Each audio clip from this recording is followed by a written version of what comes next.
have the honor of kicking things off in the first segment. Joining us on the phones this morning, starting today's show, U.S. Senator Ted Cruz. Senator Cruz, welcome back.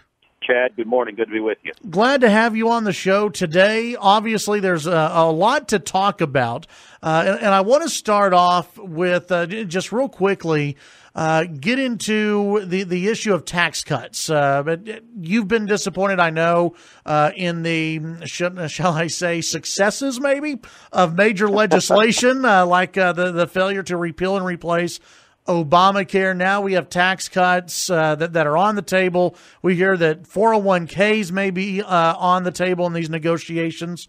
What are you looking for with tax cut legislation? Well, look, I of course share the frustration that Texans are feeling across the state and Americans all across the country that the Republican majorities we have in both houses of Congress and the Republican president we have are not delivering on the promises we make. And I think we've got to get our act together and deliver on our core promises. The four big priorities for Congress, for the new administration, are repealing Obamacare, passing a major tax cut, major regulatory reform to unleash economic growth, and nominating and confirming strong constitutionalist judges. If we get those four done, Chad, this could be the most productive Congress in decades. But if we fail, if we come up short, it will be an absolutely heartbreaking missed opportunity. So on tax reform, the Senate moved just last week to pass a budget resolution, which is the vehicle to take up tax reform. We're in the middle of tax reform right now. I believe we're going to get it done. I think it's going to take a couple of months. I think the timing, it probably passes late this year or sometime early next year. But we got a lot of work to do to get there, to bring Republicans together, to get consensus in the Senate, to get 50 out of 52 votes is not an easy proposition. I think the key to doing it on tax reform is we need to be big and bold. We need to cut everyone's taxes. We need to simplify taxes, ideally so that everyone can fill out their taxes on a postcard. And we need to focus on jobs and economic growth, unleashing small business to create more jobs at higher wages. If we do that, I think that's how we, A, come together and get it done, but B, that's how we deliver real results for the men and women who elected us. What is going on with 401ks? We've heard the president say they're not on the table, that we're not going to mess with your 401k, and now he says, well, it may be on the table. What are Republicans looking at there? Look, we will see next week what the House proposal is. The details are coming out next week. I hope there's nothing about 401ks in there. I think 401ks are terrific. They're a wonderful vehicle that millions and millions of Americans use to save for retirement. I think we should be encouraging that. I don't think we should be messing that up at all. So I hope it's not in there. I don't think it will be, but I haven't seen the House draft. They're going to make it public next week. I can tell you, Chad, when I was running for president, you'll recall one of the things that I ran on was a simple flat tax, 10% for all individuals and families, 16% business flat tax for all businesses, and we abolish every other federal tax. We get rid of the federal income tax and the payroll tax and the death tax. All of those went away. And one of the elements of the tax plan that I rolled out was a $25,000 a year universal savings account that everyone could save up to $25,000 a year pre-tax and use it for any purpose they want. So none of this government micromanaging saying, all right, this is for education or health or retirement. It's your savings. You ought to be able to use it. So my view is federal tax policy ought to be encouraging savings because savings is good for the safety and security and future of your family.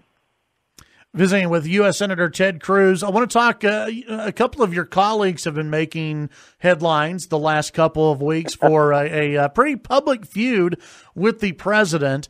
I know you've been quoted as saying it's get to work. But I mean, is that possible? Can the Republican, senators who are obviously upset with the president, can everybody get on the same page and just get something done? I hope so. It is unfortunate. It is unfortunate to see Republicans bickering with each other like school children.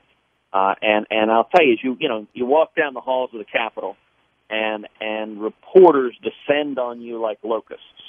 And the only question they want to ask is, all right, what do you think about this tweet? What do you think about that tweet? What do you think about this comment or this nasty thing or that nasty thing? And my standard response to all of that is, I don't care. I don't comment on tweets. I've got nothing to say about that. We got a job to do, and we need to focus on substance. You want to talk to me about taxes? Let's talk taxes. You want to talk Obamacare? Great. You want to talk reg reform? Terrific. Judges? Great. You want to talk North Korea or Iran or rebuilding our military or all of the enormous challenges we have in this country and how we address them? That we should be focusing on. And so my message to my colleagues is focus on doing your job. We're not a junior high. I don't really care who passed the note to the cute girl in pigtails. We need to focus on results instead. Let's talk about real quickly DACA and the Dreamers. What's going on there? It's not clear what's going to happen there. The president earlier this year announced, quite rightly, that he was ending President Obama's illegal executive amnesty. Obama decreed amnesty for some 800,000 people who were here illegally. He did so directly contrary to federal law. He decreed that the federal government would ignore federal immigration law and refuse to enforce federal immigration law. That not only is contrary to federal statute, it's contrary to the Constitution. Under Article 2 of the Constitution, the president has a responsibility to, quote, take care that the laws be faithfully executed. And so President Trump quite rightly announced that he intends to end President Obama's illegal executive amnesty. Now, as a consequence, that issue has gone over to Congress, and there are ongoing debates. I don't know how it will be resolved. Here's what I hope doesn't happen. I hope you don't see a whole bunch of Democrats joining with a whole bunch of liberal Republicans in passing a massive amnesty plan. I think that would be a serious mistake. But I think that debate will play out over the next several months. I'm going to continue focusing on rule of law and enforcing our laws and protecting the jobs of Americans because I believe that's what Texans have elected me to do. Senator, before I let you go, I know that you've got your hands full there in D.C., just trying to pay attention to what's going on in the U.S. Senate and the U.S. House, and sometimes shaking your head in disbelief.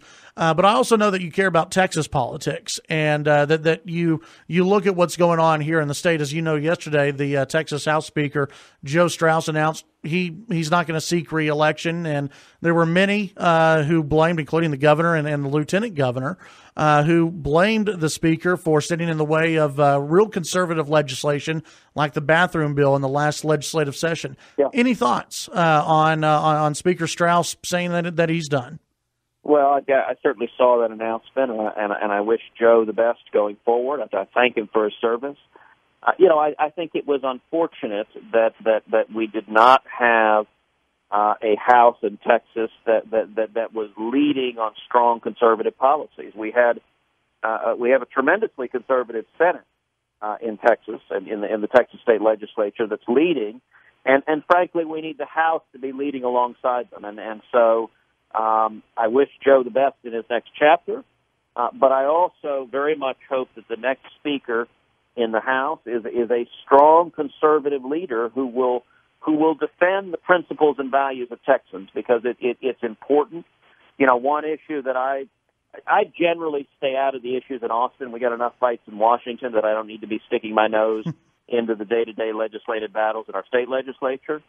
But one issue on which I made an exception for that is school choice. I'm a passionate defender of school choice and have been for 2 decades.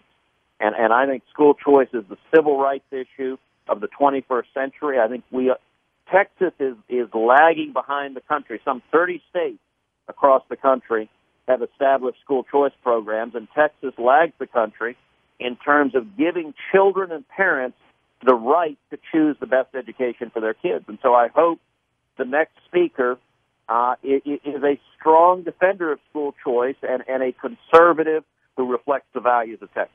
Senator, as always, I appreciate your time, and we will visit with you later on. Thank you. God bless. And let me remind folks, please come to tedcruz.org, tedcruz.org. We're so grateful for your support and your prayers and standing up for Texas each and every day. Senator, thank you. God bless.